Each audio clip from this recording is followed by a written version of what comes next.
Le costume de cérémonie que nous avons choisi de vous présenter aujourd'hui a été porté de 1900 à 1920 dans les 5 communes maritimes de la presqu'île de Crozon, c'est-à-dire Crozon-Morgat, Lanvéoc, Camaret, Roscanvel et Telgaude-sur-Mer. Les femmes le portaient pour le pardon et les fêtes familiales religieuses, les baptêmes, les communions, les mariages. C'était aussi la tenue des mariés qui n'étaient pas assez riches pour s'offrir la cornette. Notre costume de cérémonie illustre parfaitement la devise « Etré d'Aouvor, entre deux mers ». En effet, le grand châle du Léon et la coiffe des pennes sardines de Cornouailles s'y trouvent associés. Je présenterai ces deux éléments essentiels du costume tout à l'heure. Le chemisier, appelé en breton Justine, est en coton noir, mais il pouvait être aussi en soie ou en mérinos. Il est très couvrant, fermé au col et à manches longues. Plutôt austère, il est caché par la guimpe blanche. Bien que peu visible, celle-ci est destinée à agrémenter la tenue. C'est pourquoi elle est en dentelle ou en filet brodé. C'est le cas de cette guimpe qui reprend les mêmes fleurs que celles du fond de la coiffe du guet. Le tablier, fabriqué en satin broché, imprimé de fleurs, est long, mais reste toujours légèrement plus court que la jupe. Il possède un devantier appelé aussi bavette, bordé d'un galon de dentelle. Ce devantier recouvre en partie la guimpe. Le tablier n'a pas de poche. La jupe est noire, descend jusqu'aux chevilles, elle est en crêpe de laine. La pièce principale de la tenue de cérémonie est le grand châle en macramé, brodé de macramé et terminé par de longues franges de 30 cm environ. Il rappelle celui du Léon.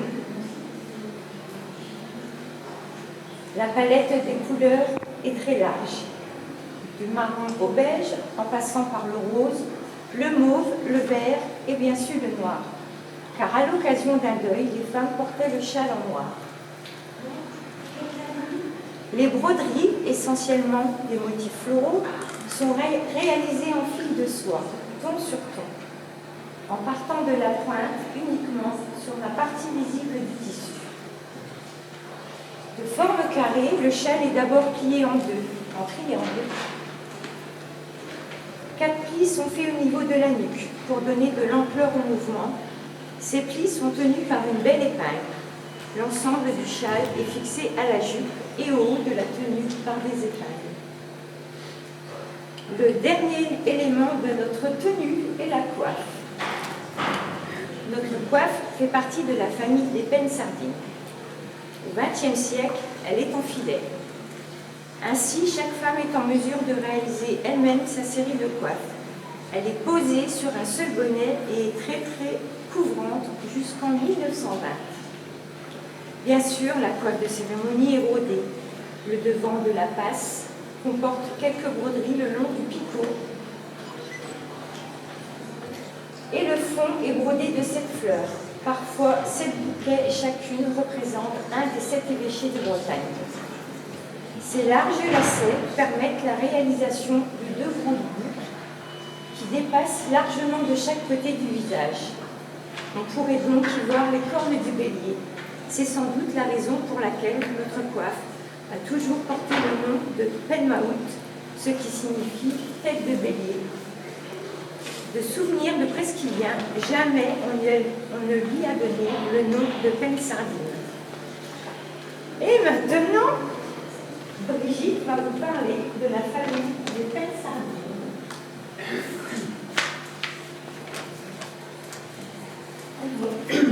Les pennes sardines et la coiffe n'est pas la coiffe d'une seule commune ou d'un seul territoire. Elle est présente sur plusieurs territoires et elle est le signe distinctif des femmes de marins et des ouvrières des conserveries. En effet, à partir de 1850, à la demande des patrons des conserveries, cette coiffe d'artisane s'est répandue dans les ports et dans les enclaves maritimes, la presqu'île de Crozon, Douarnenez, Concroix, Audierne, Milletudy, jusqu'à Concarneau. Très couvrante et peu encombrante, elle était idéale pour bien couvrir les cheveux dans un souci d'hygiène. Les femmes ont néanmoins cherché à la personnaliser pour ne pas ressembler aux voisines Et elles ont chacun approprié ce couvre-chef. C'est pourquoi d'un port à l'autre, on peut trouver des différences, soit la largeur de la passe, soit la forme de la taille du fond, soit la longueur des ailes, soit la largeur des lacets et l'exécution du nœud. Dans la majeure partie des cas, le nœud est au niveau de la nuque, sauf parfois au-dessus de la tête, comme à Pontcroix et Quérity. Dans la presqu'île de Crozon, on reconnaissait la coiffe de Camaret à son moustache. En effet, la passe et le fond étaient cousus bord à bord. Par contre, à Crozon, la passe était repliée sur 2 ou 3 mailles et fixée au fond par des petits points. C'est une première différence. Les ailes, qu'on appelait les sparlous, étaient suffisamment longues pour être repliées. Après avoir fait un nœud plat, les camarettoises repliaient et chevauchaient les sparlous afin de cacher le nœud. Par contre, à Crozon, les lacets d'une largeur de 2 cm étaient aussi repliés en 2 jolies boucles qui dépassaient de chaque côté du visage et les sparlous de chaque côté du nœud. Autant à Camaret on cachait le nœud, autant à Crozon, c'était venu à l'idée de personne de cacher ce nœud. Et justement, la qualité du nœud était qu'il se terminait en forme de pointe vers le bas au niveau de la nuque. Dans la presqu'île, les cheveux étaient tressés, enroulés et de manière assez plate pour éviter qu'il y ait tout relief au niveau du fond de la coiffe. Ce qui est un contraste avec le chignon haut et bien formé des formes de Concarneau. Du côté de Douarnenez et Aguezec, les ailes étaient plus courtes et elles étaient simplement laissées libres et retroussées de chaque côté du visage. La coiffe de Pontcroix et Quérity était assez singulière.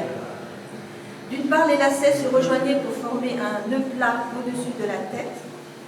Et d'autre part, il y avait 2 rubans de dentelle qu'on appelait les patelous qui partaient de l'arrière de la coiffe. Les femmes de Pontcroix les laissaient pendre de chaque côté sur la poitrine, alors qu'à Quérity, on les montait aussi au-dessus de la tête avec 2 jolies cours et on les attachait en forme d'aile de papillon. Voici rapidement présenté quelques exemples de la manière dont les femmes ont affirmé dans chaque secteur leur identité et leur appartenance à la femme. Merci.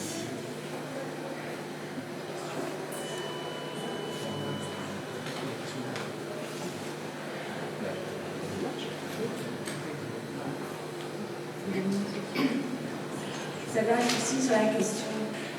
Comment? Vous avez un souci sur la question mystère? Ben, Vous y avons déjà répondu? Partiellement, mais si vous avez autre chose à nous dire, on vous écoute. Alors, je ne sais pas dans quel domaine vous voulez qu'on vous Ah oui, c'est ça, d'accord, ouais, non, chose. non, c'est parfaitement bien répondu.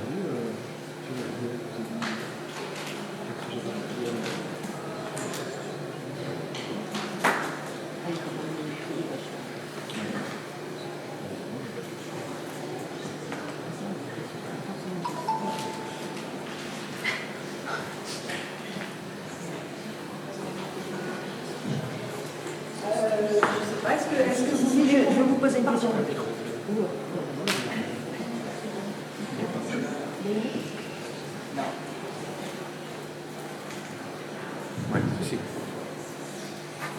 Oui, j'ai une question sur le choix de vos tabliers. Oui. Comment vous avez choisi? Est-ce que c'est des tabliers que vous avez, vous avez pris des modèles que vous avez collectés? Est-ce que comment vous avez choisi? La réponse va être très courte, parce qu'en fait, ce sont tous des tabliers authentiques. D'accord. Donc, nous n'avons ni à choisir ni le tissu, ni les coloris, ni les dentelles qui les bordent. Donc, ces 4 tabliers sont des tabliers authentiques. Voilà. D'ailleurs, nos châles aussi sont des tabliers authentiques parce que nous n'avons pas de brodeur pour refaire éventuellement quelques châles qui auraient peut-être besoin. Parce qu'ils commencent à être très abîmés. Les tabliers authentiques aussi sont très fragiles, mais nous les sortons seulement dans les grandes occasions, par exemple aujourd'hui. Très bien. Merci beaucoup.